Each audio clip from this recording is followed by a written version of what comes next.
할렐루야. 오늘도 하나님께서 우리에게 주시는 은혜와 영감으로 잘 회개하고 하나님 앞에 회복되는 우리의 예배가 되기를 바랍니다. 함께 기도하면서 예배하시겠습니다. 하나님 아버지, 오늘도 주의 음성을 듣고 하나님께서 우리에게 가르치고자 하시는 방향을 향하여 잘 인도받기 원하여 예배하러 모였습니다.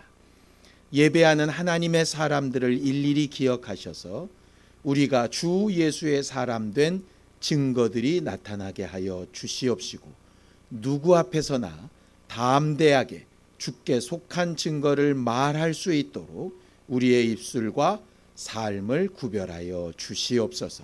예수님의 이름으로 기도하였습니다. 아멘. 하늘에 계신 우리 아버지여, 이름이 거룩히 여김을 받으시오며 나라 임하옵시며 뜻이 하늘에서 이룬 것 같이 땅에서도 이루어지이다. 오늘날 우리에게 일용할 양식을 주옵시고, 우리가 우리에게 죄 지은 자를 사하여 준 것 같이 우리 죄를 사하여 주옵시고, 우리를 시험에 들게 하지 마옵시고 다만 악에서 구하옵소서. 나라와 권세와 영광이 아버지께 영원히 싸움나이다. 아멘. 찬송가 540장 함께 찬양하겠습니다. 찬송가 540장입니다.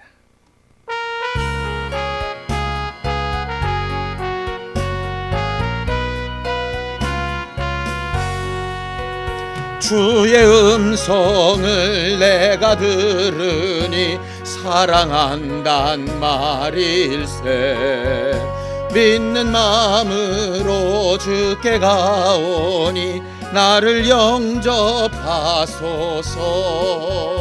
내가 매일 십자가 앞에 더 가까이 가오니 구세주의 흘린 보배 피로써 나를 정케 하소서. 주여 넓으신 은혜 베푸사 나를 받아주시고, 나의 품은 뜻 주의 뜻같이 되게 하여 주소서. 내가 매일 십자가 앞에 더 가까이 가오니 구세주의 흘린 보배 피로써 나를 정케 하소서. 주의 보좌로 나아갈 때에 어찌하니 기쁠까. 주의 얼굴을 항상 배우니 더욱 친근합니다. 내가 매일 십자가 앞에 더 가까이 가오니 구세주의 흘린 보배 피로써 나를 정케 하소서. 우리 구주의 넓은 사랑을 증량할 자 없으며 주가 주시는 참된 기쁨도 헤아릴 수 없도다. 내가 매일 십자가 앞에 더 가까이 가오니 구세주의 흘린 보배 피로써 나를 정케 하소서. 아멘.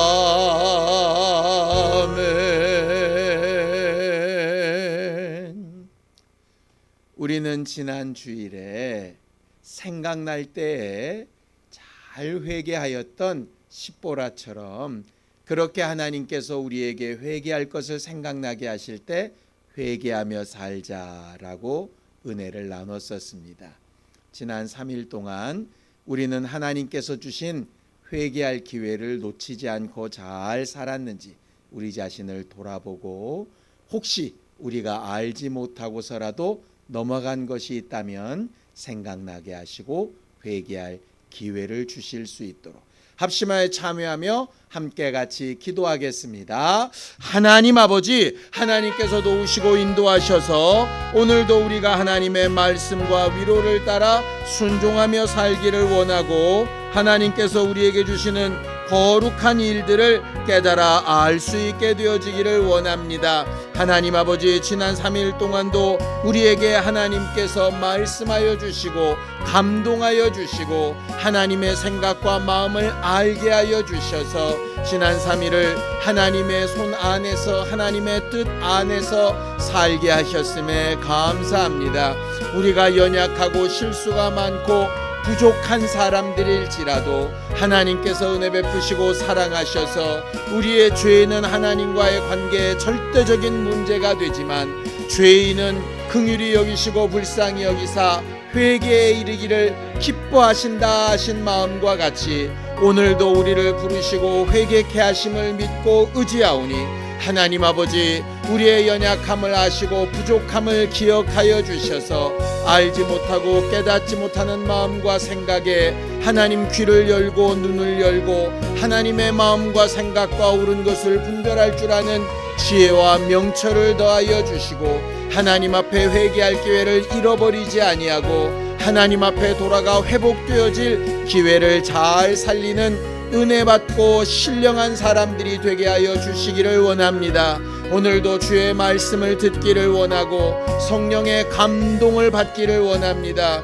우리가 인정해야 될 것과 깨달아야 될 것과 마음에 결심해야 될 것과 행동과 삶을 바꿔야 될 것들이 생각나고 분별되어지게 도우시고 인도하여 주시옵소서. 하나님, 우리가 할 수 없는 일이기에 하나님의 영감을 구하오니 예수여 우리와 함께하여 주시고 오늘도 우리에게 은혜 베풀어 주셔서 주 예수의 사람된 증거가 나타나도록 도와주시옵소서.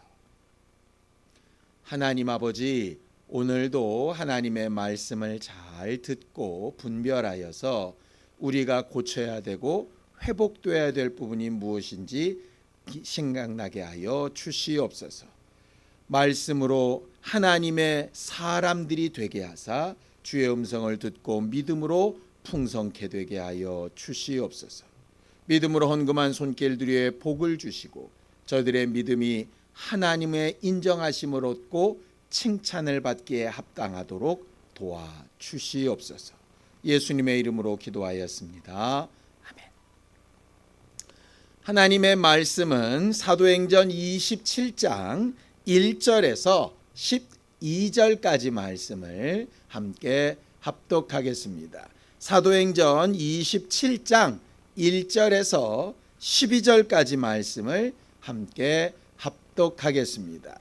함께 읽습니다. 시작.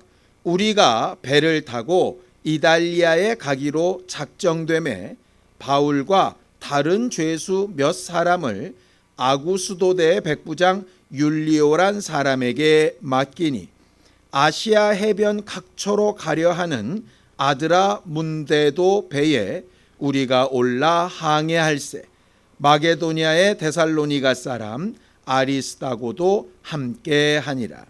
이튿날 시돈에 대니 율리오가 바울을 친절히 대하여 친구들에게 가서 대접받기를 허락하더니, 또 거기서 우리가 떠나가다가 맞바람을 피하여 구브로 해안을 의지하고 항해하여 길리기아와 밤빌리아 바다를 건너 루기아의 무라시에 이르러 거기서 백부장이 이달리아로 가려 하는 알렉산드리아 배를 만나 우리를 오르게 하니, 배가 더디가 여러 날 만에 간신히 니도 맞은편에 이르러 풍세가 더 허락하지 아니하므로 살몬의 앞을 지나 그레데 해안을 바람막이로 항해하여 간신히 그 연안을 지나 미항이라는 곳에 이르니 라세아시에서 가깝더라.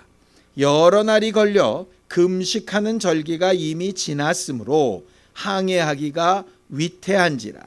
바울이 그들을 권하여 말하되, 여러분이여, 내가 보니 이번 항해가 하물과 배만 아니라 우리 생명에도 타격과 많은 손해를 끼치리라 하되, 백부장이 선장과 선주의 말을 바울의 말보다 더 믿더라. 그 항구가 겨울을 지내기에 불편하므로 거기서 떠나 아무쪼록 베닉스에 가서 겨울을 지내자 하는 자가 더 많으니 베닉스는 그레데 항구라. 한쪽은 서남을 한쪽은 서북을 향하였더라. 아멘. 신앙생활은 하나님의 말씀을 들으며 순종하며 사는 삶을 말합니다. 신앙생활은 말 그대로 믿음 생활이지요. 믿음은 들음에서 나고 들음은 그리스도의 말씀으로 말미암다 하셨으니까 신앙생활이라는 것은 그리스도의 말씀, 하나님의 말씀을 듣고 생활하는 것을 말합니다. 우리는 왜 예수의 말씀을 들어야 할까요?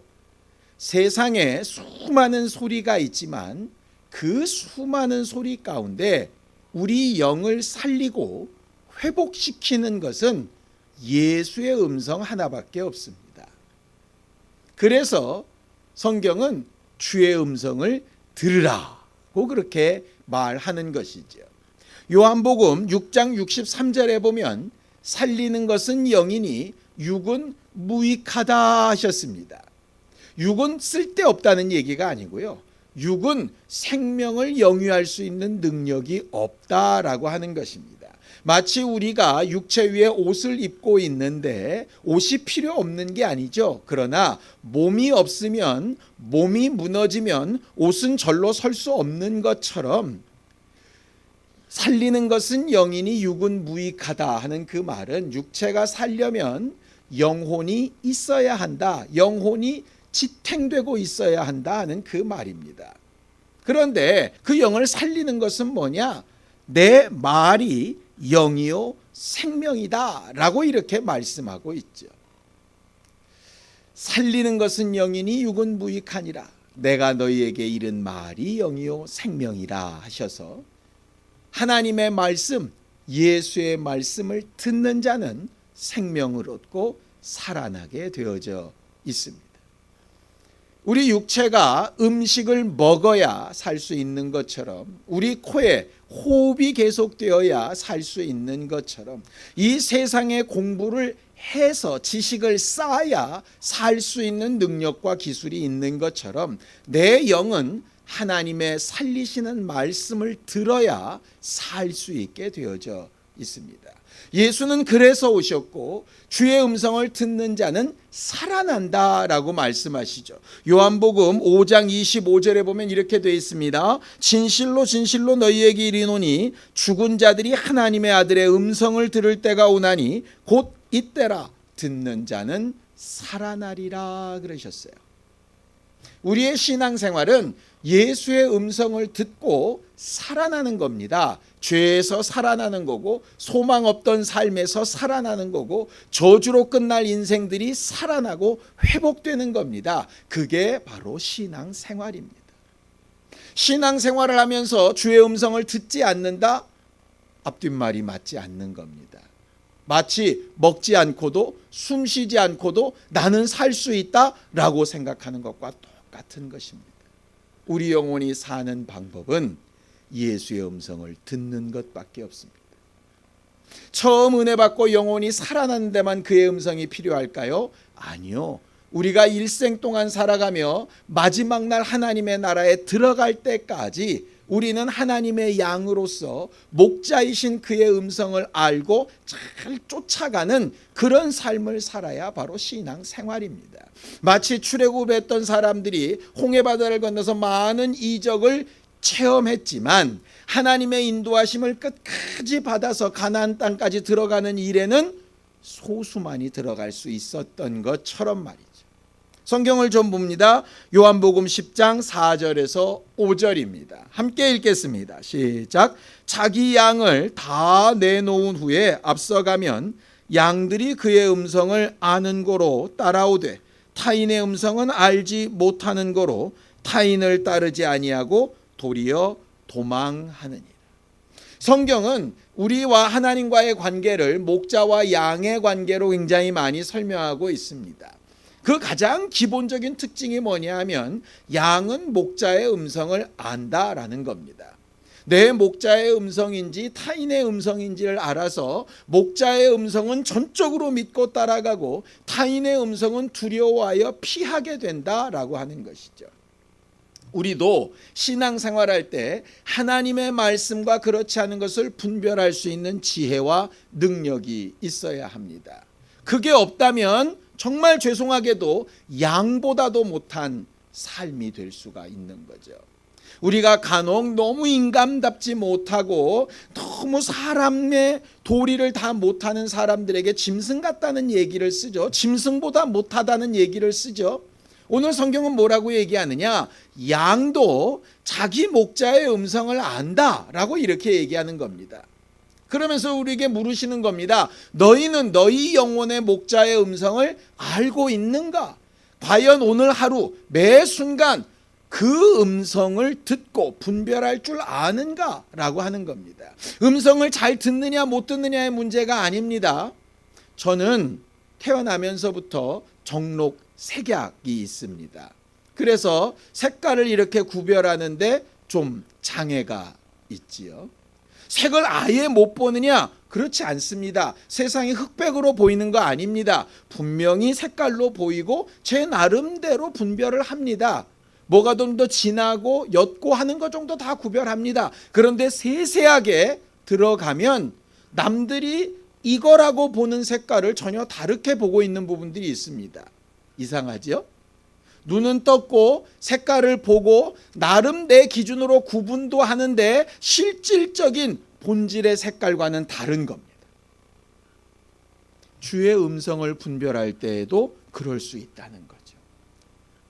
어떤 사람은 음의 높낮이를 잘 구분하는 사람이 있습니다. 음의 색깔을 잘 구분하는 사람이 있습니다. 그런데 어떤 사람에게는 굉장히 아름다운 음악 소리나 소음이나 큰 차이 없이 그저 소리로 들려지는 사람도 있을 수 있겠지요. 구분을 못하면 정말 좋은 아름다운 음악 소리와 그렇지 않은 소음과 구별이 안 되는 것처럼 하나님의 음성과 세상의 소리가 구별이 안 되면 도대체 무슨 소리를 따라가야 될지 참 어렵게 되어집니다. 우리는 이 세상을 살면서 신앙생활할 때 가장 중요한 가치 중에 하나가 뭐냐 하면 내게 들려지는 수많은 말과 수많은 생각과 수많은 상황 가운데 하나님의 음성, 나를 제대로 인도하시는 하나님의 생각, 하나님의 뜻이 무언가를 분별할 줄 아는 것, 그것이 가장 큰 능력, 가장 큰 기도의 제목이 되어야 할 겁니다. 성경은 이렇게 우리를 경고합니다. 요한일서 4장 5절에서 6절입니다.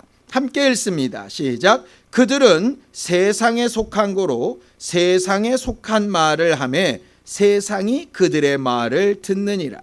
우리는 하나님께 속하였으니 하나님을 아는 자는 우리의 말을 듣고 하나님께 속하지 아니한 자는 우리의 말을 듣지 아니하나니 진리의 영과 미혹의 영을 이로써 아느니라. 진리의 영과 미혹의 영을 이로써 아느니라. 우리가 보통 영분별의 은사라는 말들을 잘 합니다. 이건 신비한 눈이 떠져서 영적 세계를 보고 이상한 영적 상황을 분별하고 이런 것만을 의미하는 게 아닙니다. 오늘 말하는 진리의 영과 미혹의 영을 구분하는 방법은 뭐냐면 세상의 소리를 듣는가 하나님의 소리를 듣는가.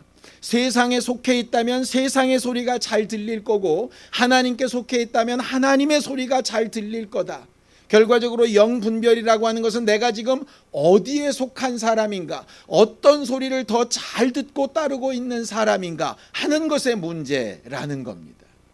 뭘 보고 느끼고 뭐 신비한 체험을 하고 하는 것을 꿈꿀 것이 아니라 내가 어디에 속한 사람인가를 내 스스로 알 수 있는 능력, 내가 누구의 소리를 더 잘 듣고 따라가고 있는가 하는 것을 구분할 줄 아는 사람이 되어야 하는 것이죠. 어떤 사람은 부모에게 마음의 중심이 가 있는 사람이 있습니다. 어느 누구가 얘기를 해도 부모의 말이 가장 최우선순위에 있는 사람이 바로 그런 사람들입니다. 어떤 사람의 삶의 중심에는 친구가 있는 경우가 있습니다. 그래서 아내가 얘기하고 자식이 얘기해도 상관없습니다. 친구의 말이라면 따라가는 경우가 있지요.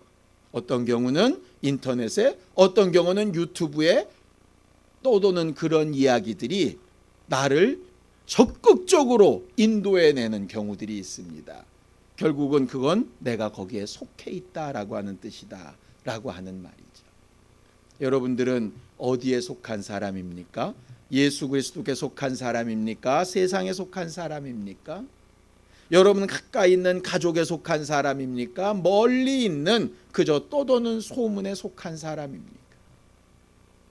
우리가 어디에 속해 있는지는 우리가 어떤 말에 더 귀 기울이고 있는가에 따라 달라진다라고 말씀하고 있습니다.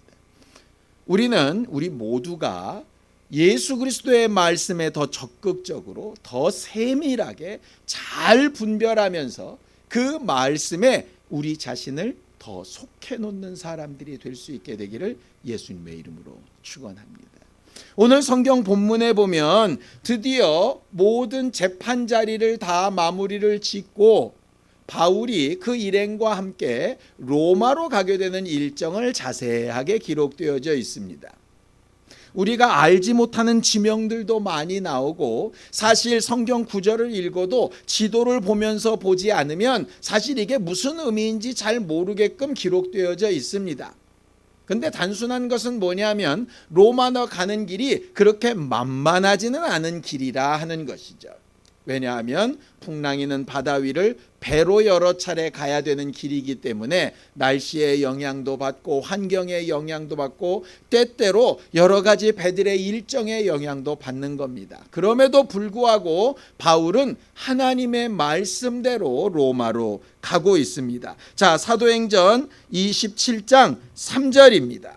함께 읽습니다. 시작. 이튿날 시돈에 대니 율리오가 바울을 친절히 대하여 친구들에게 가서 대접받기를 허락하였다 그랬습니다. 바울이 전도여행을 다녔던 지역이었기 때문에 여러 곳에 친구들이 있었습니다. 비록 죄인의 모습이지만 헤롯도 베스도 총독도 정말 그를 죄인이 아니라고 인정하고 있었기 때문에 그를 호송하는 율리오라고 하는 호송대장에게 자유를 줄 것을 명했고, 바울은 죄인 아닌 죄인의 신분으로 나름 자유를 누리면서 로마로 향하여 여행을 가고 있는 것이죠. 자기가 가고 싶어서 가지 않는 거 아시고 계시죠? 하나님께서 그렇게 분명히 약속하셨고 로마에 가서도 복음을 전해야 한다는 하나님의 음성을 듣고 많은 기간 인내하며 참고 정말 억울한 일을 이겨가면서 그가 드디어 하나님의 말씀대로 인도를 받아 로마를 향하여 가고 있는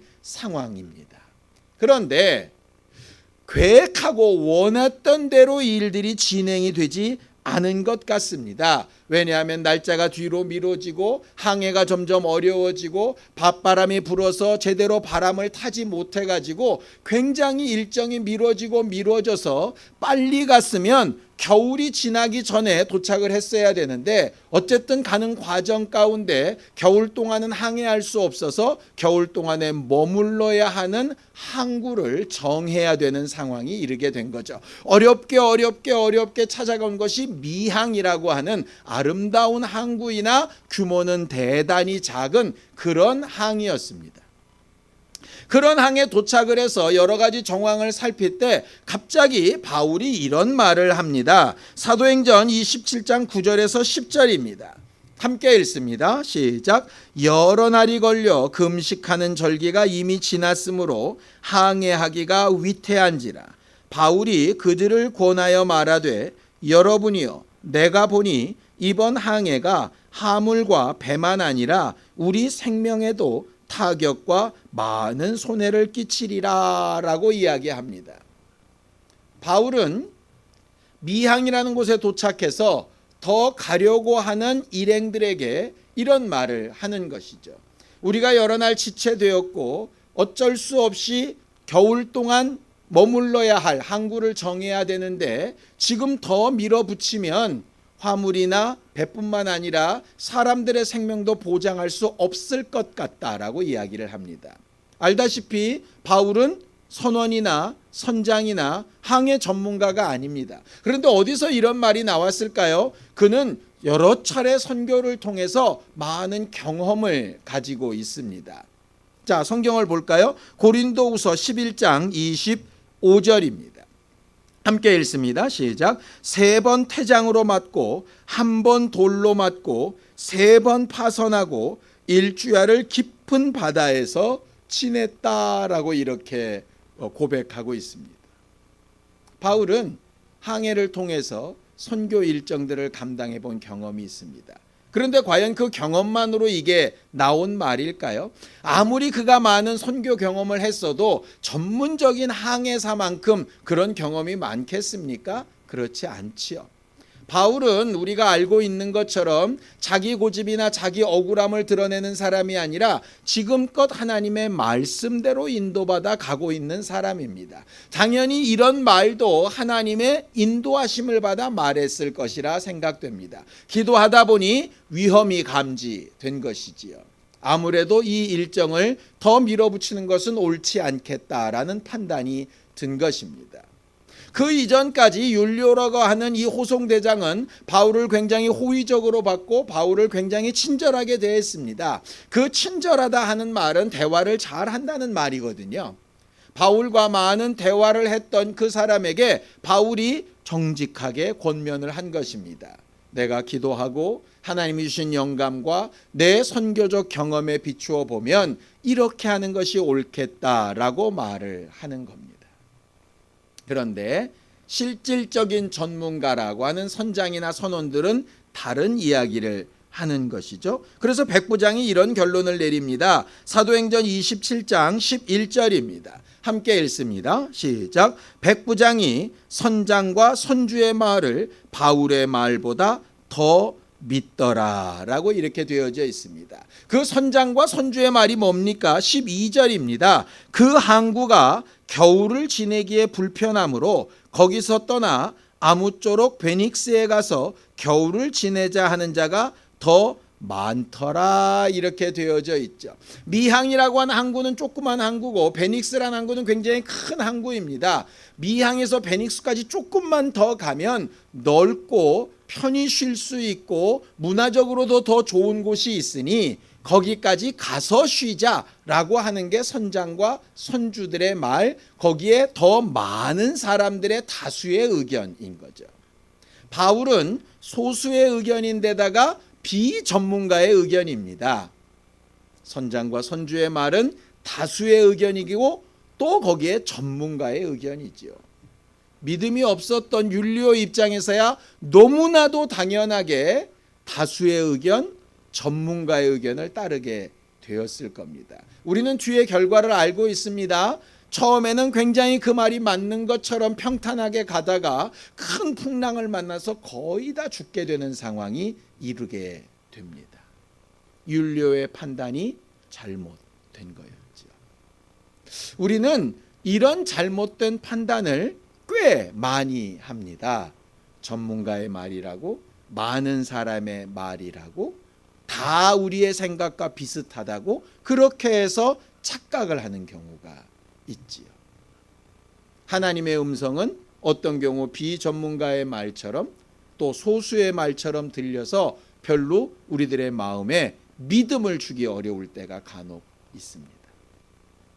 출애굽을 했던 모세의 경우를 봐도 그런 실수를 하게 됩니다. 하나님께서 내가 너희를 이끌어 가나안 땅까지 가겠다라고 약속을 하셨고, 그리고 그 앞에 구름기둥과 불기둥으로 계속 이적을 나타내시면서 모세를 인도하고 계셨습니다.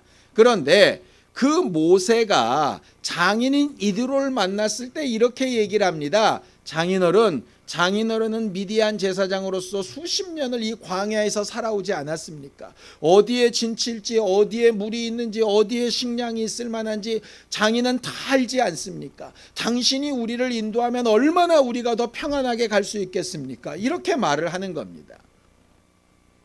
하나님을 안 믿는 게 아닙니다. 믿습니다. 하나님이 역사하신 이적도 알고 있습니다. 그럼에도 불구하고 뭐가 더 필요하냐? 전문가의 의견, 많은 경험을 가진 사람의 의견, 그런 사람이 필요하다고 느끼는 거죠. 그게 잘못된 생각일까요? 아니요. 잘못된 생각은 아닙니다. 그런 것을 찾고 구하는 것이 어떤 경우는 맞을 수 있죠. 잠언서에 있는 것처럼 노인의 말을 귀히 여기고 경험자의 말을 무시하지 않는 것 굉장한 지혜라고 가르치고 있습니다. 문제는 뭐냐?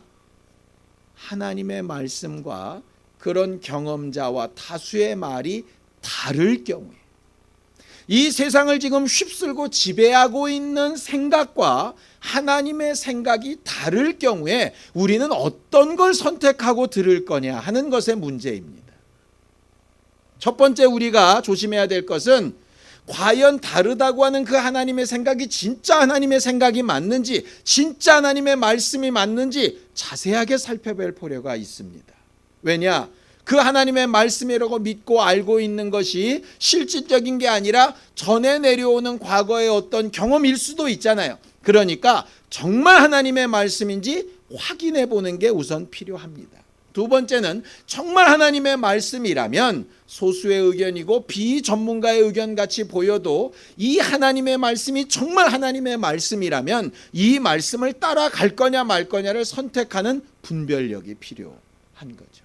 또 용기가 필요한 거고 결단력이 필요한 겁니다. 이게 쉽지 않습니다. 제가 목사가 되어서 많은 시간이 흘렀음에도 불구하고 여전히 고민하는 부분은 바로 이런 부분입니다. 어떻게 하는 게 하나님의 마음에 맞을까? 지금 이 상황에 어떤 하나님의 말씀을 적용시켜야 옳을까?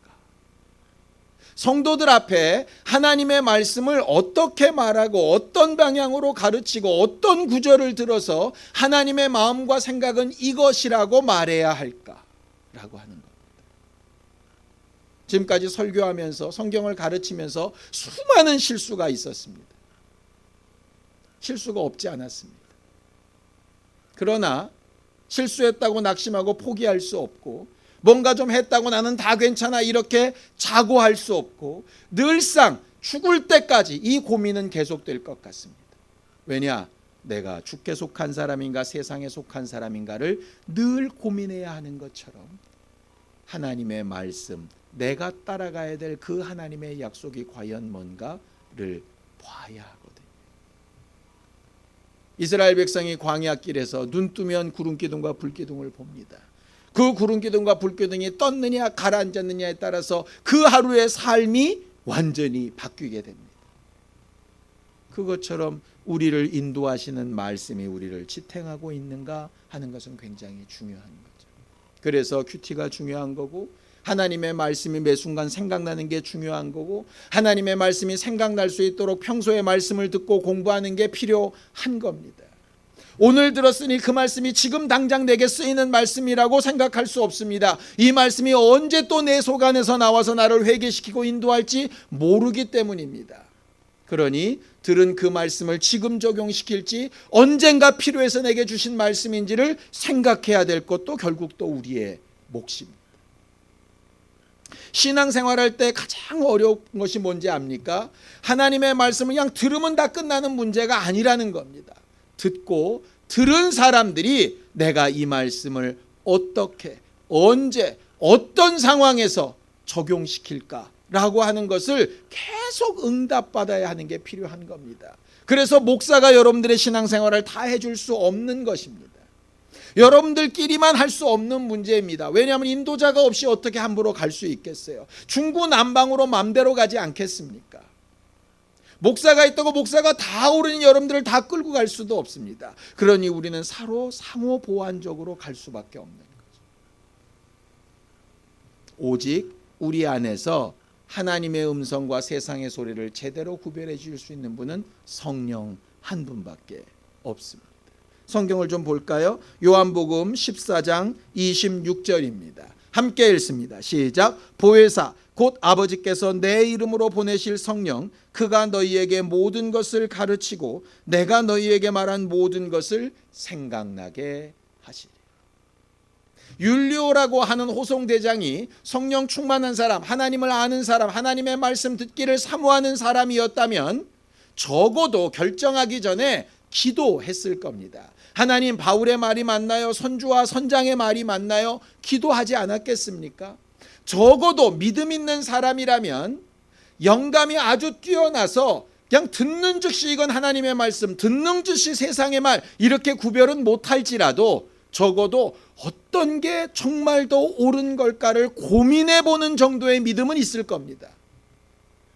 그런데 세상에 속한 사람은 하나님의 음성을 고민하지 않습니다. 성령이 역사하실 기회를 주지 않습니다. 자기 안에 이 세상에 대한 고민, 어디 가서 돈 벌까, 어디가 더 편할까, 어느 곳이 집값이 더 오를까, 이런 고민은 엄청나게 하는데 어떤 말씀이 하나님의 말씀일까, 어떤 길이 하나님께서 인도하시는 길일까는 별로 고민을 하지 않는 거예요. 고민하고 하나님 앞에 묻고 성령의 도우심을 구하고 지혜롭게 선택하는 것이 필요합니다. 성경은 우리에게 성령께서 주시는 영감이 필요한 이유를 이렇게 얘기를 합니다. 고린도전서 2장 14절입니다. 육에 속한 사람은 하나님의 성령의 일들을 받지 아니하나니 이는 그것들이 그에게는 어리석게 보이며 또 그는 그것들을 알 수도 없나니 그러한 일은 영적으로 분별되기 때문이다. 율리오는 성령에 속한 사람이 아니기 때문에 바울의 말이 미련하게 들렸습니다. 비전문가의 오지랖처럼 들렸을 겁니다. 그래서 선장과 선주들의 말, 더 많은 다수의 말을 듣고 배를 움직여 갑니다. 여러분, 우리의 신앙생활은 사람이 많은 곳에 가치가 있는 것이 아니고요, 많은 사람들이 그렇다 그래서 그게 더 나은 것이 아닙니다. 12명의 정탐꾼 얘기를 아시지요? 10명의 정탐꾼의 고백과 여호수아와 갈렙의 보고는 완전히 달랐습니다. 하나님의 관심을 끌었던 건 소수였습니다. 이 말은 항상 소수가 옳다는 얘기가 아닙니다. 다수냐 소수냐, 전문가냐 비전문가냐의 문제가 아니라 하나님의 말씀이 뭔가를 분별할 줄 아는 겁니다. 미세한 소리의 차이, 미세한 색의 차이를 구별할 줄 아는 능력이 필요한 것처럼, 그것을 음감, 색감이라고 부르는 것처럼 하나님에 속한 소리와 세상에 속한 소리를 구별하는 영감이 필요합니다. 우리 모두에게 필요합니다. 목사에게만 필요한 게 아니라 신앙인들 모두에게 하나님의 말씀과 하나님의 방향을 분별할 수 있는 영감이 필요합니다. 우리 모두에게 그러한 영감이 풍성해서 주의 음성을 잘 듣고 따라갈 수 있는 하나님의 양들이 되기를 예수님의 이름으로 축원합니다. 기도하시겠습니다.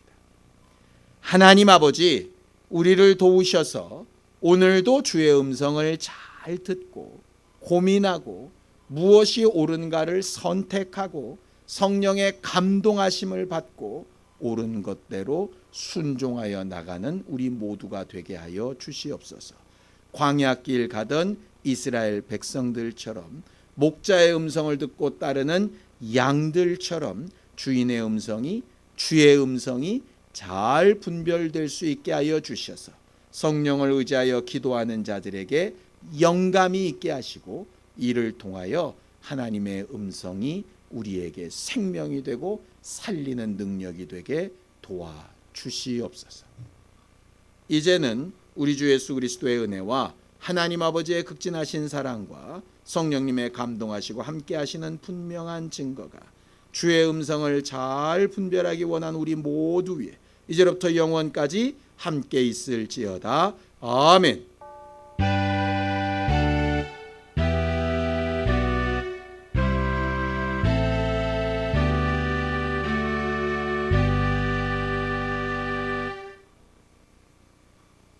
우리 예배 받으신 하나님 앞에 감사하며 끝내겠습니다. 수고하셨습니다.